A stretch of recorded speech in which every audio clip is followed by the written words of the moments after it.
Hello, welcome to week 27 of Project 52, where we try to improve as a music producer by producing one new track each week. So without further ado, let's get right into making this week's track. Alright, new week, new track. Let me show you what I've done so far for this week, as I often do, and then we'll move forward into producing the rest of the track, and hopefully that'll be a much faster process than it was last week. Let's see how it goes. So first I'll play you everything that I have so far in the project, and then I'll show you a couple of details in the production of the existing elements, and then, as I said, let's try to make the rest of the track. So here's the idea for week 27's track so far.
So quite a different sounding track that we did last week, but it's a good thing because I try to switch things up throughout this week, so I don't just end up producing the same track over and over again. This second half that you heard is still kind of a work in progress, so I think once we start producing, we'll start from this section. Alright, let me show you the individual tracks that we have in the project so far. So starting from the drums, we actually have surprisingly little number of tracks in the drums group. I usually have a lot more drum elements in my tracks, but this week I think we didn't need any more of them, so this is all we got so far. Maybe we'll end up adding a little bit more. But starting from the kick drum, which actually comes in very late in the track, but I'll just start from this. So this is just a very basic kick drum that you heard at the end of the demo that I just played you.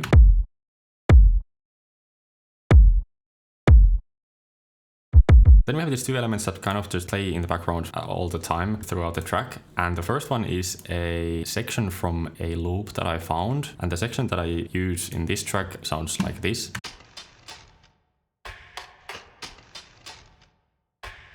We also have further to just kind of make it a bit more spacey, I guess. And together with that loop, we have a rim shot that is just playing in these empty parts of the other loop. So together, these two elements sound like this.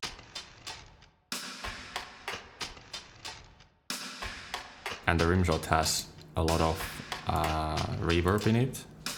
And also, as you can see from the compressor, I'm taking a lot of the transient out. So if I just disable the compressor,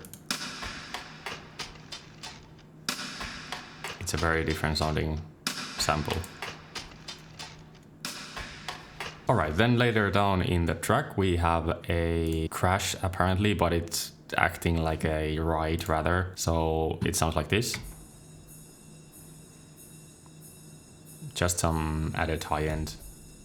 And then with the ride we also have another percussion loop which has a kind of a snare, I guess, within it. That loop sounds like this. It's filtered in using SSF in the, well, this section here, and then here it starts playing kind of with all the high end as well.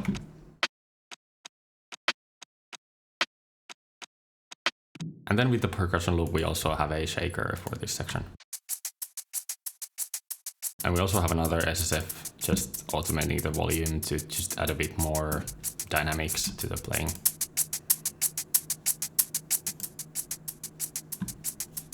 Alright, so those are all the drums. Let's move on to the bass, and that's an even simpler thing than the drums. So we just have a very basic Reese bass that I just quickly made up in FacePlant, and the bass sounds like this.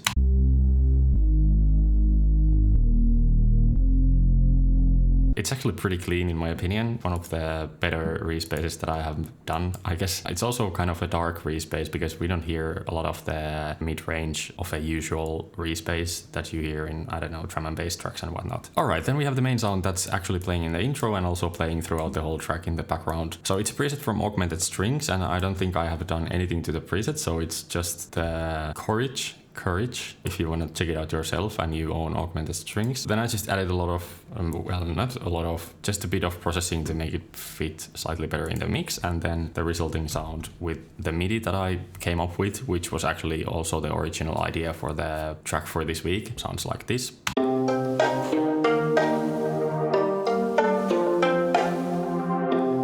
It's actually doing a lot of the heavy lifting all by itself, so there's not a lot of supporting elements in the intro, but it still works, I think, because there's this some sort of pad thing in the sides also together with the plucked violin, I guess. So it's a pretty complete preset in my opinion, and it worked great with the MIDI that I came up with, so I decided to use it. Before I show you these two tracks that we have in the leads group, I'll show you the first track in the effect group, because that's actually kind of a supporting element to the main MIDI that I just played you, or the main this violin, the plucked violin. If I just play you the effect in solo,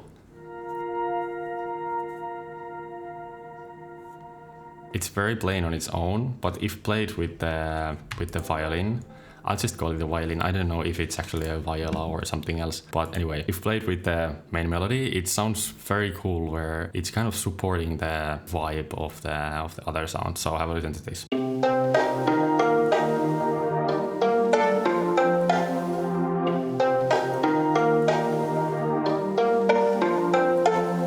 I think this was just a preset from Analog Lab that I just resampled into audio to not burden my CPU too much. So yeah, it's just another Analog Lab preset. Alright, then quickly I'll show you these couple other tracks from the leads group. The first one is the melody in the kind of the chorus, or the big section, if you will. And it sounds like this. It's just an Analog Lab preset. Once again, because I don't really know how to do sound design, so this is what I do.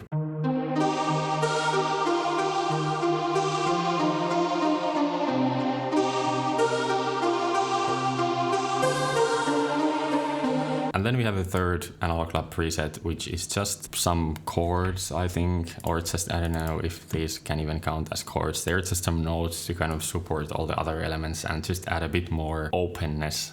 I don't know, that's maybe not a word. It just adds a bit more space to everything else and make it even bigger sounding ensemble, if you will. Apparently it's from Pigments. Then lastly we have five more effect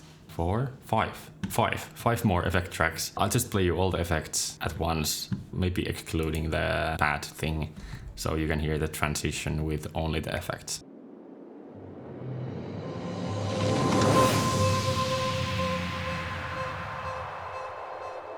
That's pretty cool. So with that, I guess the next thing is to just try to finish the track. So as I said, I think we are going to start from this section here. And I was thinking we could try to layer another sound together with the main plucky sound, because that could bring a bit more kind of a variation to the soundscape and add more interesting things to concentrate on. If we just keep on using the same sound throughout the track, it might get a bit dull at some point. Actually, one thing I do want to show you, as we are talking about the main sound here, I didn't mention that in this part, I don't know what to call it, this one.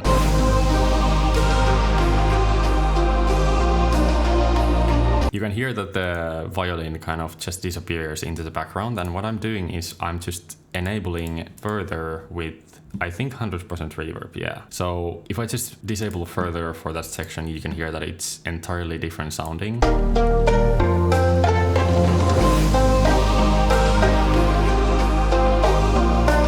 But But if we kind of open up the sound using further, it's a much more lush sounding whole, if that makes any sense.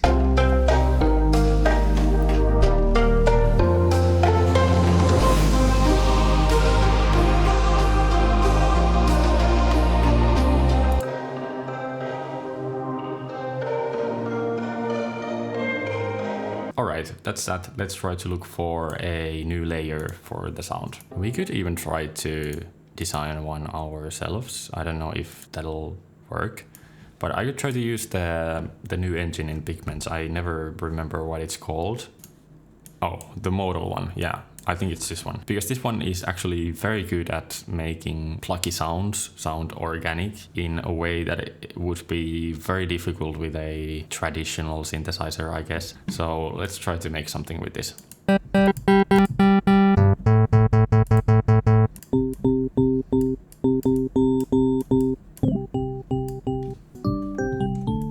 And I was thinking something a bit drier than all the other elements, because right now we are using a lot of reverb and delay and stuff. So we could try to switch things up to make this sound very upfront and dry.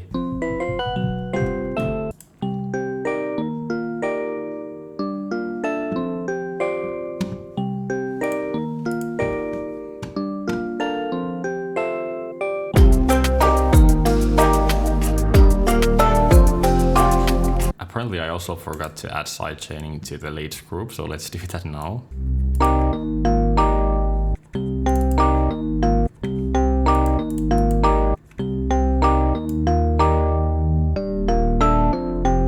Do we have a bit too much distortion on this sound?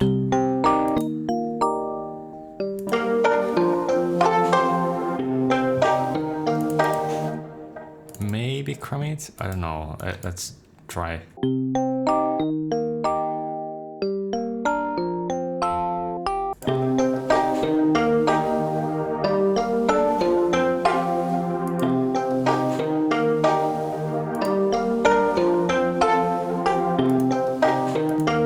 Maybe with some EQ it could be useful.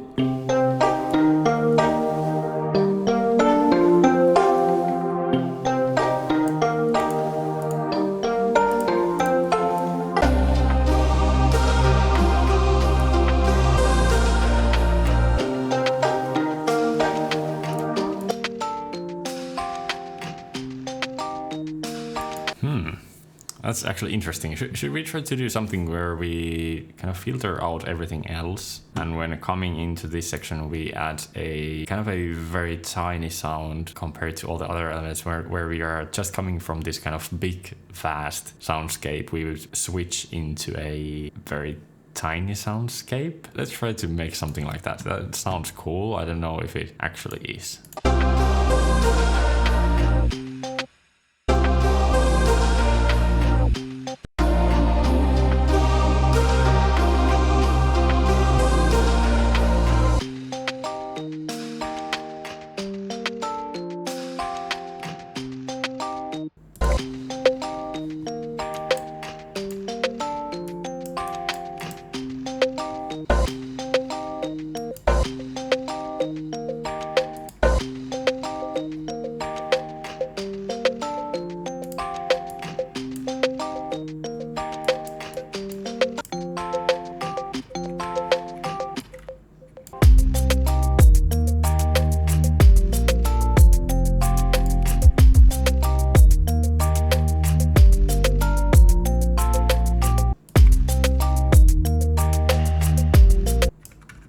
Maybe some sort of solo lead with some solo type melody.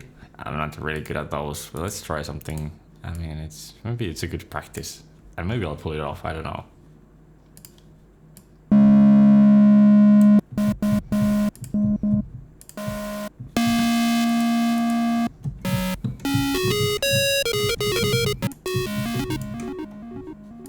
Maybe a phaser for some width.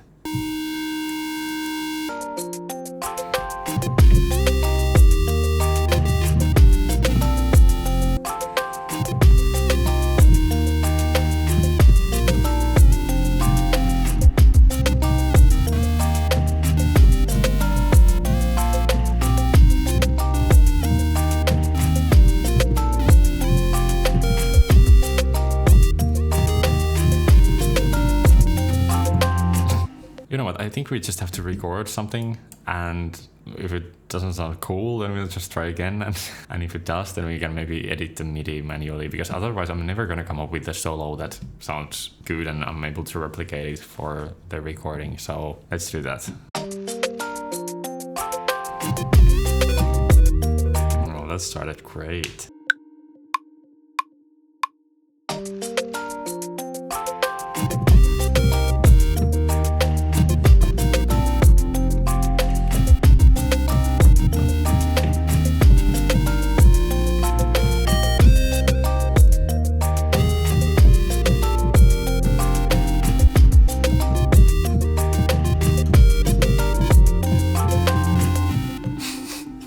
Oh god, the ending was terrible. I think that's the one. We just have to edit the MIDI.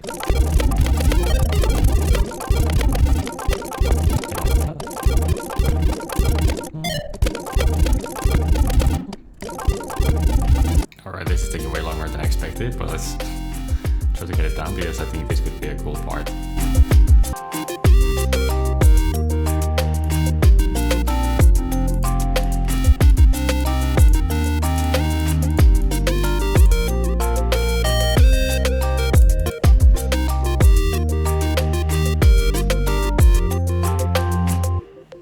That's enough. I think I spent like 15 minutes trying to figure out that melody. Do we need anything else for this section, or should we try to just figure out the next one? Could we find a layer for the, like yet another layer, but you know, something just to add a bit more space, even though we were trying to do a tiny section? Let me think.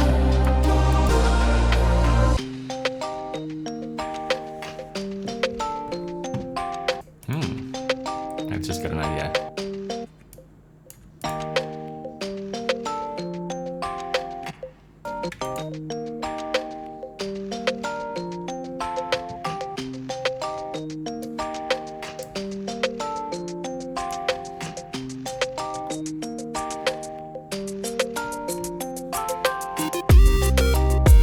I think we need to add one more chord layer to just play something, like just add a bit more tonal elements sustained in the background.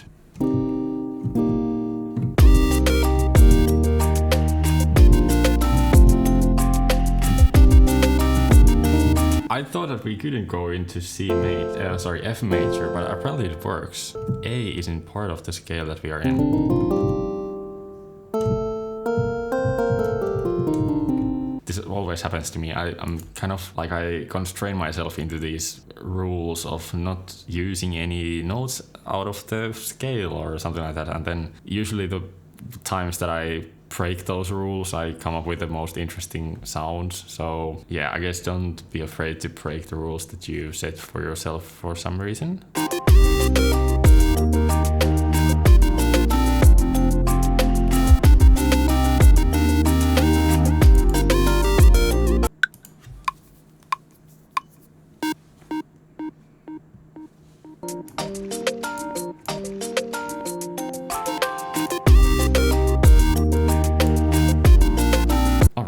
What should we do next? Should we just repeat something or come up with something new?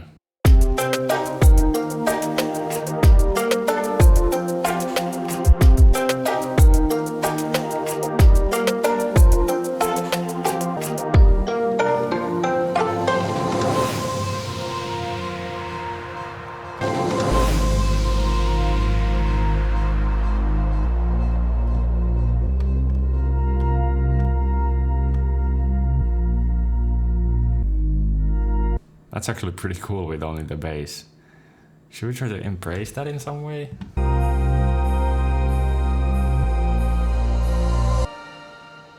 Or could it just end there? I don't know, so many options.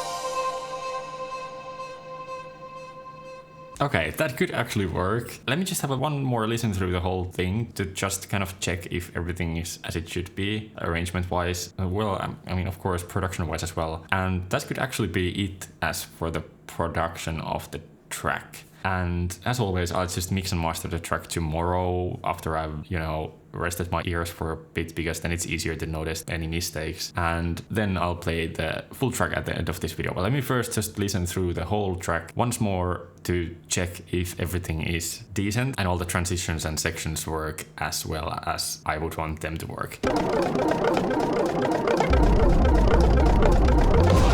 Okay, here the arpeggio sound is a bit too thin, so I might have to change that, but I could do that tomorrow as well.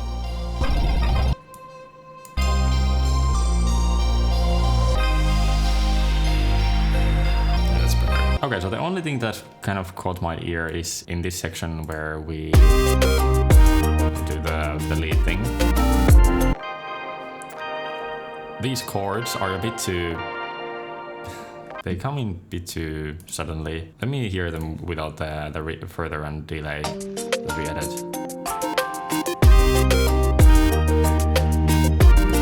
Okay, it's not any better. So I think we have to just first filter them and then just bring them in.